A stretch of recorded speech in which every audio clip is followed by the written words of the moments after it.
Today I'm going to be showing you how to make easy apple turnovers. If you're too intimidated to make an apple pie, you're going to want to make these. These are everything you want in a bite of apple pie. Let's get right into it. We're starting with 6 Granny Smith apples. I like to use Granny Smith apples because they're more tart and have a better texture. You can peel these with a paring knife. I'm just using my vegetable peeler here.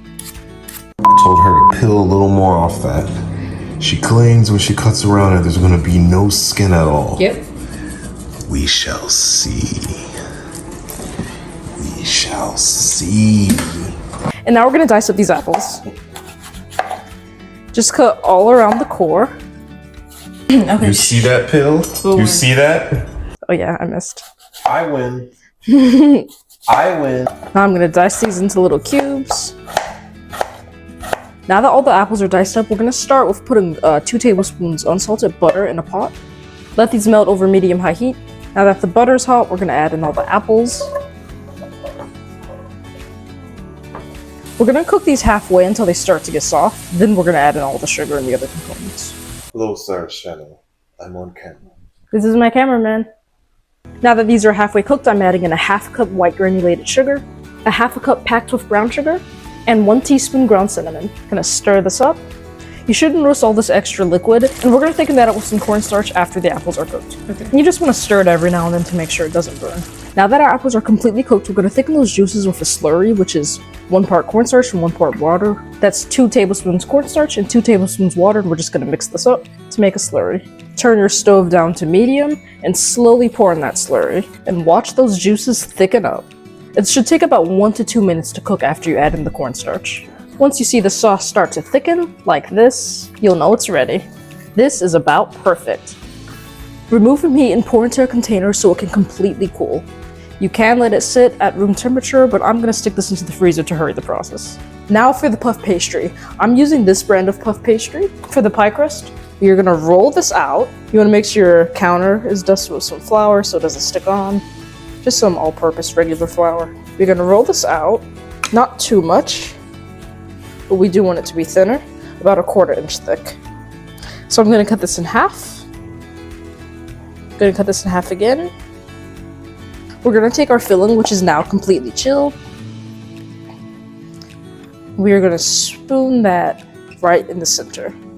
You don't wanna do too much so that it can close, but you do want a good amount in there. For our egg wash, we are doing 1 egg and a tablespoon of water. And I'm just gonna take this pastry brush and egg wash all the borders. And now for the fun part. Fold these over. We're just gonna press this fork down into there to completely seal it. Look at that. I'm just gonna keep doing this with the remaining pockets. Just gonna take this fork, really press down those edges to make sure our filling doesn't spill out. And it is a pretty design. Take a knife and cut these slits into the pocket.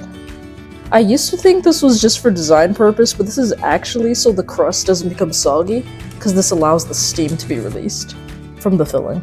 Transfer these onto a baking sheet lined with parchment paper. The apple filling recipe filled about 8 pockets. I'm gonna brush on my egg wash. This is gonna make your pastry nice and golden. I'm gonna bake this on 400 degrees Fahrenheit for 20 minutes, or until puffy and golden brown. This took about 18 minutes.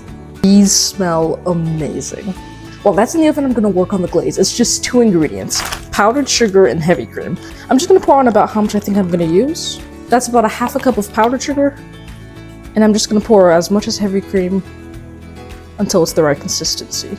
This is just gonna need a little more. It's better to add too little than to add too much. You can always add, you can never take away. Now that these are warm, I'm gonna top them off with the glaze.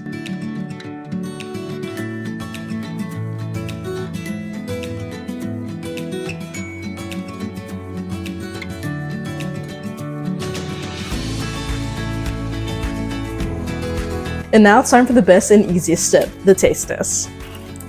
Look at that. This looks amazing. And now for the taste test.